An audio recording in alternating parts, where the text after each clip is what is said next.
ලෝකේ ගෙවන්න තියෙනවා නම් පව හම්බ වෙනවාමයි. දැන් මගේ පන්සලේ ඉන්නවා අවසට ඔය අතුපතු ගන්න එහෙම එනවා ගෑල් ළමයි. හරි අහිංසකයි. එයා යාළුවනේ ගමේ ඉන්න නසරානිම කොල්ලා එක්ක. ඒක ටිකක් චන්ඩි උණ තිබ්බ කොල්ලේ යාළු වෙච්ච දවසේ මට ඇවිල්ලා කිව්වා ස්වාමීන් වහන්සේ මෙහෙමයි කියලා. මං කිව්වා හරියන්නේ නැහැ ඕක අතෑරපන්. හොඳට සතුටින් ඉන්න ගැළපෙන කෙනෙක් හොයාගනි. නෑ ස්වාමීන් වහන්සේ ඒක තමයි හරියන්නේ කිව්වා. ඉතින් මටත් මොකෝ මාත් සද්ද නැතුව හිටියා. පස්සේ දවසක එනවා පිමන්නේ හවස අතු ගන්න මේ නලල දිගට ලොකු ප්ලාස්ටරයක් දා. මං ගා මොකෝ බලන්නකෝ අරයා ගැහුවානේ ඔළුව පැලෙන්න කිව්වා. මං කෝකනේ මං කිව්වේ අතෑරපන් ඕක හරියන්නේ නැහැ. පව් ගෙවන්න කසාද බඳින්න නෑ ස්වාමීන් වහන්සේ බැන්දට පස්සේ හරියයි කිව්වා.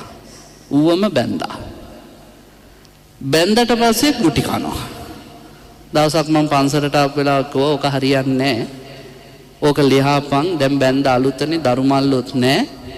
හොඳ මිනිහෙක් කසාද බැඳගෙන සතුටින් හිටපන්. අපි සසර කසාද බඳින්නේ පව් ගෙවන්න නෙමෙයි. ඒ පාරක නෑ සාන්නාංශ දරුවෙක් මල්ලෙක් හම්බෙච්ච දවසක හරියයි කිව්වා. දැන් ළමයි 3 දෙනෙක් ඉන්නවා තාම ගුටි කනවා. ගෙවන්න තියනවා නම් පවක් පින්වත්නි ආයි ගෙවන්න ඕනේ. අපි කොච්චර කිව්වත් ඒකෙන් බේරිලා යන්න බෑ. ඒ නිසා බුදුහාඳුරු කියනවා ලෝකේ දිහා ප්‍රඥාවෙන් දකින්න. අපිට විඳින්න සිද්ධ